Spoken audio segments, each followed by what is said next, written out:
Kristie Bradford lives in a secret location. Nothing she owns is in her name, and she always carries a gun, all because of what happened to her when she was 15 years old at Camden's most popular restaurant. This is the Country and Western restaurant in Camden. 26 years ago, the TBI and the local sheriff were sitting at this table with Sheila Bradford and her 15-year-old daughter, Kristie.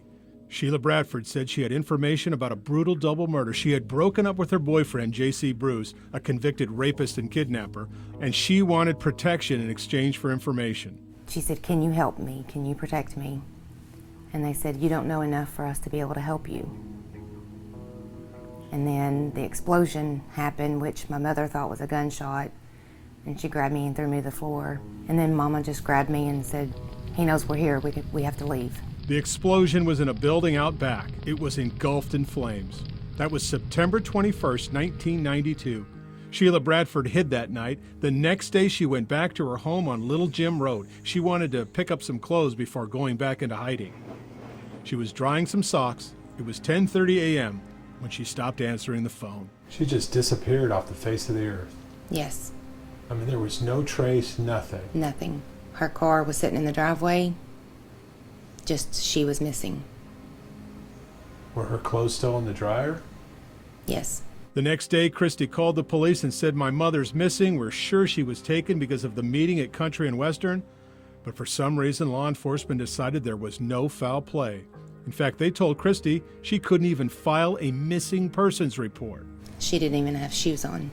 Certainly, if a reasonable person could connect her disappearance with the meeting with law enforcement, why couldn't law enforcement? Who just goes missing off the face of the earth without a trace? No trace. Who does that? How does that happen?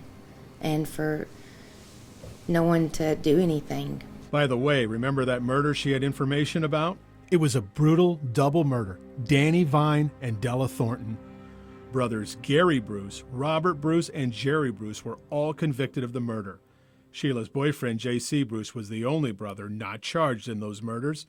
Does it seem to you like a bad idea to meet a potential murder informant who's scared witless asking for protection at the most popular restaurant in the county? That was a terrible idea. And that's not just us talking. Law enforcement in this district say it taught them to never do that again. Today, in part because of the Sheila Bradford case, we do things a lot differently in the way we meet with witnesses and things like that. I think the way the disappearance happened is folks didn't realize how sophisticated crime can be in a rural area. New DA Matt Stowe has reopened the Sheila Bradford case, and he says people should no longer fear the Bruce family.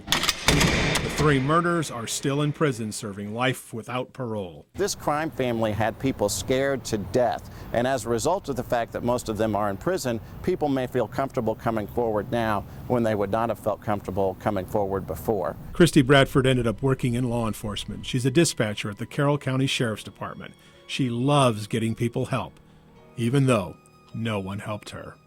I want answers. I want to know that justice is served for her. You know, me and my brothers were young. We were teenagers at the time. We couldn't stand up for her. We couldn't do anything. Where was anybody 26 years ago? Just anybody. Kristie says the TBI has never updated her. And J.C. Bruce, he's still around.